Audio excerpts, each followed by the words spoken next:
ಹೌದು ಫ್ರೆಂಡ್ಸ್, ನಾನಿವತ್ತು ನಾನ್ Chinese brand Nokia C3 phone unbox ಮಾಡೋಕ್ಕೆ ನಿಮ್ಮ ಮುಂದೆ ಹಾಜರಾಗಿದ್ದೀನಿ. ಈ ಬ್ರ್ಯಾಂಡ್ ನ್ಯೂ ಫೋನ್ ನಮಗೆ ನೋಕಿಯಾ ಕಳಿಸ್ಕೊಡಿದ್ದಾರೆ. ಕಳೆದ 15 ದಿವಸಗಳಿಂದ ಈ ಫೋನ್ ನನ್ನ ಹತ್ರ ಬಂದಾಯಿತು. ನಾನು ಆಲ್ರೆಡಿ ಸಿಮ್ ಕಾರ್ಡ್ ಹಾಕಿ ನಮ್ಮ ಅಮ್ಮನಿಗೆಲ್ಲ ಯೂಸ್ ಮಾಡೋಕ್ಕೆ ಕೊಟ್ಟಿದ್ದೀನಿ. ಬಟ್ ಈ ಫೋನ ವಿಡಿಯೋ ಮಾಡೋಕ್ಕೆ ಲೇಟ್ ಆಗಕ್ಕೆ ಕಾರಣ ಅಂತಂದರೆ ನಾನು ಆಲ್ರೆಡಿ ತುಂಬ ದುಡ್ಡು ಕೊಟ್ಟು ಫೋನ ಪರ್ಚೇಸ್ ಮಾಡಿದ್ದೆ. ಜನರಿಗೆ ಆ ಫೋನ್ಸ್ಗಳ ವೀಡಿಯೋಸ್ಗಳು ಆ ಫೋನ್ನ ಚೂಸ್ ಮಾಡ್ಕೊಳ್ಬೇಕಾದ್ರೆ ತುಂಬ ಅವಶ್ಯಕತೆ ಇತ್ತು. ಹೀಗಾಗಿ ಫಸ್ಟ್ ಪ್ರೆಫರೆನ್ಸ್ ನಾನು ಅಂಥ ಫೋನ್ಸ್ಗಳಿಗೆ ಕೊಡ್ತೀನಿ, ನಂತರ ಈ ಫೋನ್ಸ್ಗಳು ಅನ್ಬಾಕ್ಸ್ ಇಷ್ಟ ಮಾಡ್ತೀನಿ. ಸೊ ಇದರಲ್ಲಿ ಕೆಲವೊಂದು ಫೀಚರ್ಸ್ಗಳು ನನಗೆ ನಿಜವಾಗ್ಲೂ ಇಷ್ಟ ಆಗಿಲ್ಲ. ಕೆಲವೊಂದು ಫೀಚರ್ಸ್ಗಳು ತುಂಬ ಕಮ್ಮಿ ಇದೆ, ಕೆಲವೊಂದು ಫೀಚರ್ಸ್ಗಳು ಜನರಿಗೆ ಇಷ್ಟ ಆಗುವಂಥ ಫೀಚರ್ಸ್ಗಳು ಕೊಡಿದೆ. ಇಷ್ಟಲ್ಲೇ ಇದೊಂದು ನಾನ್ ಚೈನೀಸ್ ಬ್ರ್ಯಾಂಡ್ ಆಗಿದೆ. ಹೀಗಾಗಿ ನಾನು ಜನರಿಗೆಲ್ಲೋ ಸ್ವಲ್ಪ ಸೆಕ್ಯೂರಿಟಿಗೋಸ್ಕರ ಈ ಫೋನ ಸಜೆಸ್ಟ್ ಮಾಡಬಲ್ಲೆ. ಮೊದಲನೇದಾಗಿ ನೀವು ಇಲ್ಲಿ ಬಾಕ್ಸ್ನ ನೋಡ್ತಾ ಇರುವಂಥದ್ದು ನೋಕಿಯಾ C3 ಮತ್ತು ನೋಕಿಯಾ ಬ್ರ್ಯಾಂಡ್ ನೇಮ್ ನೋಡ್ತಾ ಇದ್ವಿ. ಕೆಳಗಡೆ 1 ವರ್ಷದ ರಿಪ್ಲೇಸ್ಮೆಂಟ್ ಗ್ಯಾರಂಟಿನ ನೋಡ್ತಾ ಇದ್ವಿ. ಹಿಂದಿನ ಭಾಗ ಎಲ್ಲ ಕೀ ಸ್ಪೆಸಿಫಿಕೇಷನ್ಗೆ ಆಂಡ್ರಾಯ್ಡ್ 1 ಫೀಚರ್ ಹೊಂದಿರುವಂಥ ಐಫೋನ್ನ ಅನ್ಬಾಕ್ಸ್ ಮಾಡೋಕ್ಕೆ ನಾನು ಎಕ್ಸೈಟೆಡ್ ಆಗಿದ್ದೀನಿ. ಸೊ ಮೊದಲಿಗೆ ಸೀಲ್ನ ಬ್ರೇಕ್ ಮಾಡೋಣ ಅಂತ ಓಪನ್ ಮಾಡಿದ ತಕ್ಷಣ ನಮ್ಮ ಮೇನ್ ಡಿವೈಸ್ನ ನೋಡ್ತಾ ಇದ್ವಿ. ಇದು ನಮಗೆ ಗೋಲ್ಡನ್ ಕಲರ್ಗಳು ಸುಟ್ಟವ್ರೆ. ಇದನ್ನ ಸೈಡ್ಗಿಡೋಣ. ಇನ್ನು ಇದನ್ನ ಬಿಟ್ಟರೆ ಒಳಗಡೆ ಮೈ ಗಾಡ್ ಬ್ಯಾಟ್ರಿ ಇದೆ ಇದರಲ್ಲಿ, ರಿಮೂವಬಲ್ ಬ್ಯಾಟ್ರಿ. ಐ ಥಿಂಕ್ ಇದು ನನ್ನ 2ನೇ ಫೋನ್ ಅನ್ಕೋತೀನಿ. ಟೆಕ್ನೋ ಬಿಟ್ಟರೆ ಇದನ್ನೇ ಅನ್ಬಾಕ್ಸ್ ಮಾಡ್ತಿದ್ದೀನಿ, ರಿಮೂವಬಲ್ ಬ್ಯಾಟ್ರಿ. ಇನ್ನು ಯೂಸರ್ ಮೇಲೆ ಮತ್ತೆ ಕ್ವಿಕ್ ಸ್ಟಾರ್ಟ್ ಗೈಡ್ನ ನೋಡ್ತಾ ಇದ್ವಿ. ಇದನ್ನ ಬಿಟ್ಟರೆ USB to micro USB cable ಮತ್ತು 5 ವ್ಯಾಟ್ನ ಪವರ್ ಅಡಾಪ್ಟರ್. ಅದು ಈ ಪ್ರೈಸಿಂದಲ್ಲಿ 2020ರಲ್ಲಿ ನೋಕಿಯಾ ತುಂಬ ಅಪ್ಗ್ರೇಡ್ ಮಾಡಬೇಕು. ಅದೇ ಈ ಎಲ್ಲ ಆಕ್ಸೆಸರೀಸ್ನ ಸೈಡ್ಗಿಟ್ಟು ನಮ್ಮ ಮೇನ್ ಡಿವೈಸ್ನ ನೋಡೋಣ ಅಂತ. ಫ್ರೆಂಡ್ಸ್, ಮೊದಲನೇದಾಗಿ ನಾನು ಈ ಸ್ಮಾರ್ಟ್ ಫೋನ ಕಳೆದ ಒಂದು ವೀಕಿಂದ ದಿನಾಲು 10 ನಿಮಿಷ 15 ನಿಮಿಷ ಅರ್ಧ ಗಂಟೆ ನಡೆದ್ರಲ್ಲಿ ಕ್ಯಾಮ್ರಾ ವೀಡಿಯೋಗಳು ಫೋಟೋಗಳನ್ನ ನೋಡೋಕ್ಕೆ ಈ ಫೋನನ್ನು ಯೂಸ್ ಮಾಡ್ತಾ ಇದ್ದೀನಿ. ನಮ್ಮ ಅಮ್ಮನ ಸಿಮ್ ಕಾರ್ಡ್ ಆಲ್ರೆಡಿ ಇದರಲ್ಲಿ ಹಾಕಿದ್ದೀನಿ. ಅವರು ಕೂಡ ಬಳಸಿದ್ದಾರೆ. ಬಟ್ ಅವರು ಎಕ್ಸ್ಪೀರಿಯನ್ಸ್ ತೊಗೊಳಕ್ಕಿಂತ ನಾನು ಕೂಡ ಸ್ವಲ್ಪ ವಿಷಯಗಳನ್ನ ತಿಳ್ಕೊಂಡು ಅವ್ರ ಹತ್ರ ಕೇಳ್ಕೊಂಡು ಈ ಫುಲ್ ರಿವ್ಯೂನ ಮಾಡೋಕ್ಕೆ ನಿಮ್ಮ ಮುಂದೆ ಬಂದಿದ್ದೀನಿ. ನಿಜವಾಗ್ಲೂ ಈ ಫೋನ್ನ ಬಿಲ್ಡ್ ಕ್ವಾಲಿಟಿ ಮತ್ತು ಡಿಸೈನ್ ತುಂಬ ಇಂಟ್ರೆಸ್ಟಿಂಗ್ ಇದೆ. ನೀವು ಈ ಫೋನ್ನ ಸ್ವಲ್ಪ ಹೊತ್ತು ಕೈಲಿ ಹಿಡ್ಕೊಂಡ್ರೆ ನಿಮಗೆ ಪ್ರೀಮಿಯಂ ಫೀಲ್ ಅನ್ಸೋದಿಲ್ಲ. ಬಟ್ ಯಾರಾದರೂ ನಿಮ್ಮ ಕೈಲಿ ಈ ಫೋನ್ನ ಕಂಡ್ರೆ ಇದೇನು ಮೆಟಲ್ ಬಿಲ್ಡ್ ಇದೆಯಾ ಅಥವಾ ಯಾವುದೋ ಒಂದು ಪ್ರೀಮಿಯಂ ಫೋನ್ ನಿಮ್ಮ ಕೈಲಿದೆ ಅಂತ ಅನ್ಸ್ಬಿಡುತ್ತೆ. ಅದು ಕ್ಯಾಮ್ರಾ ಮಾಡೆಲ್ನ ನೋಡಿದ್ರಿ ಅಂತಂದ್ರೆ ಯಾರೂ ಅನ್ನಲ್ಲ.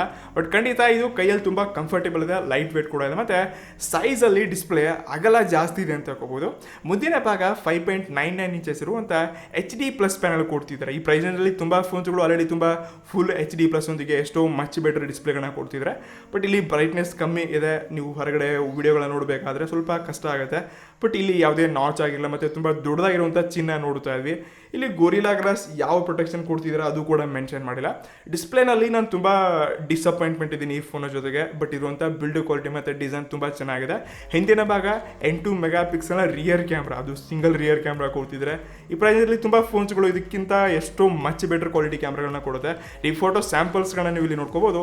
ತುಂಬ ಫೋಟೋಗಳನ್ನ ತೆಗೆದಿದ್ದೀನಿ, ಲೋ ಲೈಟ್ ಆಗಿರಲಿ ಮತ್ತು ಇಂಡೋರ್ ಔಟ್ಡೋರ್ ಎಲ್ಲ ಕಡೆ ಫೋಟೋಗಳನ್ನ ತೆಗೆದಿದ್ದೀನಿ.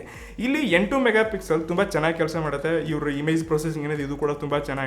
ಬಟ್ ಕಂಪೇರ್ ಟು ಬೇರೆ ಫೋನ್ಸ್ಗಳನ್ನ ಈ ಪ್ರೈಸಲ್ಲಿ ನೋಡಿದ್ವಿ ಅಂತಂದರೆ ಇದಕ್ಕಿಂತ ಬೇರೆ ಬೇರೆ ಹಲವಾರು ಫೀಚರ್ಸ್ಗಳಿದೆ. ಬಟ್ ಆ ಫೀಚರ್ಸ್ಗಳನ್ನ ಈ ಫೋನಲ್ಲಿ ಅಂತ ಕ್ಯಾಮ್ರಾದಲ್ಲಿ ನೋಡ್ತಾ ಇಲ್ಲ.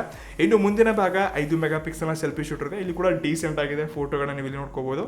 ಇಷ್ಟೊಂದು ನಾವು ಇಂಪ್ರೆಸಿವ್ ಅಂತ ನನಗೆ ಅನಿಸಲ್ಲ, ಒಂದು ಲೆವೆಲ್ ಓಕೆ ಅಂತ ಹೇಳ್ಕೊಳ್ಬೋದು. ಇನ್ನು ಈ ಫೋನಲ್ಲಿರುವಂಥ ಪ್ರೊಸೆಸರ್ Inisoc 9863A. ಇದೊಂದು ಶೆಂಗೈ ಬೇಸ್ಡ್ ಕಂಪ್ನಿ. ಇದು ಚೈನಾದ ಪ್ರೊಸೆಸರ್ ಅಂತ ಹಾಕ್ಬೋದು. ಇದು ಹತ್ರ ಸ್ನ್ಯಾಪ್ಡ್ರ್ಯಾಗನ್ 439 ಪ್ರೊಸೆಸರ್ ಇತ್ತು. ಅದಕ್ಕೆ ಇದರ ಬೆಂಚ್ ಮಾರ್ಕ್ಸ್ಗಳು CPU ಮತ್ತು GPU ಸ್ಕೋರ್ನ ಹತ್ರ ನೋಡ್ತೀವಿ ಅನ್ಕೋತೀನಿ. ಖಂಡಿತ ಇದು ತುಂಬ ಹಳೆಯ ಪ್ರೊಸೆಸರ್. ನಾನು ಈ ಫೋನಲ್ಲಿ ಎಷ್ಟೋ ದಿವಸಗಳ ನಂತರ Inisocನ ಪ್ರೊಸೆಸರ್ನ ಈ ಫೋನ್ಸ್ಗಳಿಗೆ ಕೇಳ್ತಾ ಇದ್ದೀನಿ. ಸೊ ಖಂಡಿತ ನಾನು ಈ ಫೋನ್ನ ಪ್ರೊಸೆಸರ್ ಜೊತೆ ಕೂಡ ತುಂಬ ಡೀಪ್ ಡಿಸಪಾಯಿಂಟ್ಮೆಂಟ್ ಇದ್ದೀನಿ. ನೋಕಿಯಾನವರು ತುಂಬ ಅಪ್ಗ್ರೇಡ್ ಮಾಡಬೇಕು. ಇದರಲ್ಲಿ PUBG ಲೈಟ್ ಆಗಿರಲಿ ನನಗೇನು ಐಡಿಯಾ ಇಲ್ಲ ಆಯಿತಾ. ಇದರಲ್ಲಿ ಗೇಮ್ ಆಟ ಆಡ್ಬೋದು ಅಥವಾ ಇಲ್ಲ ಅಂತ ಕೂಡ ಗೊತ್ತಿಲ್ಲ. ಬಟ್ ಡೇ ಟು ಡೇ ಯೂಸೇಜಲ್ಲಿ ಪ್ಯಾರೆಂಟ್ಸ್ ಯೂಸರ್ಗೆ ಇದೇನು ಮ್ಯಾಟ್ರ್ ಆಗಲ್ಲ. ಬಟ್ ಎಲ್ಲೋ ಸ್ವಲ್ಪ ಮ್ಯಾಟ್ರ್ ಆಗುತ್ತೆ, ದುಡ್ಡು ಜಾಸ್ತಿ ಕೊಡ್ತಾ ಇದ್ವಿ. ಸೊ ಖಂಡಿತ ಇಲ್ಲಿ ನಾನು ಸ್ವಲ್ಪ ಡೀಪ್ ಡಿಸಪಾಯಿಂಟ್ಮೆಂಟ್ ಇದ್ದೀನಿ. ಇಷ್ಟಲ್ಲೇ ಇದರಲ್ಲಿರುವಂಥ ಬ್ಯಾಟ್ರಿ 3040 mAh, ಅದು 5 ವ್ಯಾಟ್ನ ಪವರ್ ಅಡಾಪ್ಟರ್ನೊಂದಿಗೆ. ಯಾಕೆ ಈ ರೀತಿ ನೋಕಿಯಾ ಇನ್ನೂ ಅಪ್ಗ್ರೇಡ್ ಮಾಡ್ತಿಲ್ಲ? ಎಷ್ಟೋ ಕಂಪ್ನಿಗಳು ಬೇರೆ ಬೇರೆ ಚೈನಾ ಬ್ರ್ಯಾಂಡ್ಸ್ಗಳು ತುಂಬ ಫೀಚರ್ಸ್ಗಳನ್ನ ಕೊಡ್ತಿದ್ದಾರೆ. ಸದ್ಯಕ್ಕೆ 2022 ಕನ್ಫ್ಯೂಷನ್ ಆಗ್ತಿದ್ದಾರೆ ಜನ. ಯಾವ ಫೋನ್ ತೊಗೊಳ್ದಪ್ಪ, ಇದರಲ್ಲಿ ಬ್ಯಾಟ್ರಿ ಜಾಸ್ತಿ ಇದೆ, ಇದರಲ್ಲಿ ಪ್ರೊಸೆಸರ್ ಜಾಸ್ತಿ ಇದೆ, ಇದು ಅದಿದೆ ಇದಿದೆ, ಕ್ಯಾಮ್ರಾದಲ್ಲಿ ಆಗಿದೆ ಹೀಗಿದೆ ಅಂತ ಹೆವಿ ಕಾಂಪಿಟೇಷನ್ ನೋಡಬೇಕಾದ್ರೆ ಇಲ್ಲೊಬ್ರು ಯಾರೋ ಇನ್ನೂ ಬ್ರ್ಯಾಂಡ್ ವ್ಯಾಲ್ಯೂಗೆ ತುಂಬ ದುಡ್ಡು ಕೊಡೋ ಹಾಗೆ ಫೋನ್ಸ್ಗಳನ್ನ ಲಾಂಚ್ ಮಾಡ್ತಿದ್ದಾರೆ. ಇಲ್ಲಿ ತುಂಬ ಅಪ್ಗ್ರೇಡ್ ಮಾಡಬೇಕು ನೋಕಿಯಾನವರು. ನಾನು ಈ ಫೋನಲ್ಲಿ ಅತಿ ಹೆಚ್ಚು ಹೆವಿ ಇಂಪ್ರೆಸ್ ಆಗಿರುವಂಥ ಫೀಚರ್ ಅದು ಗೂಗಲ್ನ ಪ್ಯೂರ್ ಸ್ಟಾಕ್ OS. ನಿಜವಾಗ್ಲೂ ನೀವೇನಾದರೂ ಆಂಡ್ರಾಯ್ಡ್ iOS ಎಲ್ಲ ಯೂಸ್ ಮಾಡ್ತಾ ಬಂದಿದ್ರೆ ಅಂತಂದರೆ ಒಂದ್ಸರ್ತಿ ಪ್ಯೂರ್ ಸ್ಟಾಕ್ OSನ ಕೂಡ ನೀವು ಆಪ್ರೇಟ್ ಮಾಡಿ ನೋಡಿ. ನಿಜವಾಗ್ಲೂ ತುಂಬ ಸ್ಮೂತ್ ಎಕ್ಸ್ಪೀರಿಯನ್ಸ್ ಇರುತ್ತೆ. ಇಷ್ಟಲ್ಲದೆ ಹಲವಾರು ಅಪ್ಡೇಟ್ಸ್ಗಳು ಸಿಗುತ್ತೆ ಮತ್ತು ನಿಮ್ಮ ಫೋನಲ್ಲಿರುವಂಥ ಸೆಕ್ಯೂರಿಟಿ ಅಪ್ಡೇಟ್ಸ್ಗಳಿರುತ್ತೆ ಇಲ್ಲಿ ಟೈಮ್ ಟು ಟೈಮ್ ಸಿಗುತ್ತೆ. ನೋಕಿಯಾ ಇದನ್ನು ತುಂಬ ಮೇಂಟೈನ್ ಮಾಡ್ತಿದೆ. ಸೊ ನಿಜವಾಗ್ಲೂ ಚೈನಾ ಬ್ರ್ಯಾಂಡ್ಸ್ಗಳಿಗಿಂತ ಹೆವಿ ಸೆಕ್ಯೂರಿಟಿನ ಈ ಫೋನ್ಸ್ಗಳಿಗೆ ನಾವು ಕಾಣ್ತೀವಿ. ಅದು ಯಾವುದೇ ಪ್ಯೂರ್ ಸ್ಟಾಕ್ ವಹಿಸಿರುವಂಥ ಫೋನ್ಸ್ಗಳಲ್ಲಿ ಕೆಲವೊಂದು ಅಪ್ಡೇಟ್ಸ್ಗಳನ್ನ ಪರ್ಮನೆಂಟ್ ಆಗಿ ಕಂಪ್ನಿಗಳು ಕೆಲಸ ಮಾಡ್ತಿತ್ತು ಅಂತಂದರೆ ನಿಮ್ಮ ಫೋನ್ ತುಂಬ ಸೆಕ್ಯೂರ್ ಆಗಿರುತ್ತೆ. ನೀವು ಇದರಲ್ಲೆಲ್ಲ ನಿಮ್ಮ ನೆಟ್ ಬ್ಯಾಂಕಿಂಗ್ ಅಪ್ಲಿಕೇಶನ್ಸ್ಗಳನ್ನ ಸೆಕ್ಯೂರ್ ಆಗಿರ್ಬೋದು ಅಂತ ಗೂಗಲ್ ಮೇಲೆ ನಂಬಿಕೆ ಇದೆ. ಸೊ ಹೀಗಾಗಿ ಈ ಫೋನ್ ಇರುವಂಥ ಸೆಕ್ಯೂರಿಟಿ ಮತ್ತು ನಾನ್ ಚೈನೀಸ್ ಬ್ರ್ಯಾಂಡ್ ಅಂತಂದರೆ ಇದು ನನಗೆ ತುಂಬ ಇಂಪ್ರೆಸಿವ್ ಅಂತ ಅನ್ನಿಸ್ತು. ಯಾರು ಜಾಸ್ತಿ ಚೈನಾ ಬೇಡ ಅಂತಾರೆ ನೋಡಿ, ಅವ್ರಿಗೆ ಈ ಫೋನ್ ಜಸ್ಟ್ ಓಕೆ ಅಂತ ಹೇಳ್ಕೊಬೋದು. ಇನ್ನು ಈ ಫೋನಲ್ಲಿ ಕೂಡ ನೀವು ಬೇರೆ ಫೋನ್ಸ್ಗಳ ಥರ 2 ಸಿಮ್ ಕಾರ್ಡ್ ಮತ್ತು 1 ಮೆಮರಿ ಕಾರ್ಡನ್ನು ಹಾಕೋಬೋದು. ಆದರೆ ಬ್ಯಾಟ್ರಿ ಮತ್ತು ಸಿಮ್ ಕಾರ್ಡ್ನ ಬದಲಿಸಬೇಕಾದ್ರೆ ನೀವು ಖಂಡಿತ ಬ್ಯಾಕಪ್ ಎಲ್ಲ ಓಪನ್ ಮಾಡಲೇಬೇಕು. ಹೀಗಾಗಿ ಮಾರ್ಕೆಟಲ್ಲಿ 5,000 ರೂಪಾಯಿ ಮೇಲೆ ಇರುವಂಥ ಹಲವಾರು ಫೋನ್ಸ್ಗಳಲ್ಲಿ ಹೊರಗಡೆಯಿಂದನೇ ಸಿಮ್ ಕಾರ್ಡ್ ತೆಗಿಬೋದು. ಬ್ಯಾಟ್ರಿ ಎಲ್ಲ ಫಿಕ್ಸ್ಡ್ ಇರುತ್ತೆ. ಇದರಿಂದ ಯಾವುದೇ ಪ್ರಾಬ್ಲಮ್ಸ್ಗಳಿಲ್ಲ ಆಯಿತಾ. ಓಪನ್ ಮಾಡು, ಕ್ಲೋಸ್ ಮಾಡು, ಬ್ಯಾಕ್ ಪ್ಯಾನಲ್ ಲೂಸ್ ಆಯಿತು, ಬಿದ್ದೋಯ್ತು, ಒಡೆದೋಯ್ತು, ಇಂಥ ಪ್ರಾಬ್ಲಮ್ಸ್ಗಳಿಲ್ಲ. ಇಲ್ಲಿ ಪ್ರೊಟೆಕ್ಷನ್ ಕೂಡ ಏನೋ ಅಪ್ಗ್ರೇಡ್ ಮಾಡಬೇಕು. ಈ ಯಾವ ಗ್ಲಾಸ್ ಹಾಕಿದರೆ ಕೂಡ ಮೆನ್ಷನ್ ಮಾಡಿಲ್ಲ. ಇಲ್ಲಿ ಗೊರಿಲ್ಲಾ ಗ್ಲಾಸ್ ಪ್ರೊಟೆಕ್ಷನ್ ಈ ಪ್ರೈಸಿನಲ್ಲಿ ನಿಜವಾಗ್ಲೂ ಅವಶ್ಯಕತೆ ಇದೆ. ಇಷ್ಟಲ್ಲೇ 2 GB 16 GB ವೇರಿಯಂಟ್ ಇದೆ ಫ್ಲಿಪ್ಕಾರ್ಟಲ್ಲಿ 7,500 ರೂಪಾಯಿ. 7,500 ರೂಪಾಯಿ ನಿಜವಾಗ್ಲೂ ತುಂಬ ಹೆವಿ ಬೆಲೆ ಆಯಿತು. ಈ ಪ್ರೈಸ್ ರೇಂಜಲ್ಲಿ ಬೇರೆ ಅದ್ಭುತ ಫೋನ್ಸ್ಗಳಿದೆ, ತುಂಬ ಒಳ್ಳೆ ಫೀಚರ್ಸ್ಗಳನ್ನ ಕೊಡುತ್ತೆ.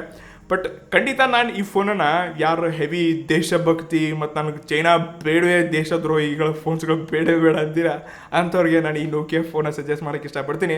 ಹೊರತಾಗಿ ಈ ಪ್ರೈಸ್ ರೇಂಜಲ್ಲಿ ತುಂಬ ಅದ್ಭುತ ಫೋನ್ಸ್ಗಳು ಸಿಗುತ್ತೆ. ಆ ಫೋನ್ಸ್ಗಳ ಜೊತೆ ನೀವು ಹೋಗ್ಬೋದು.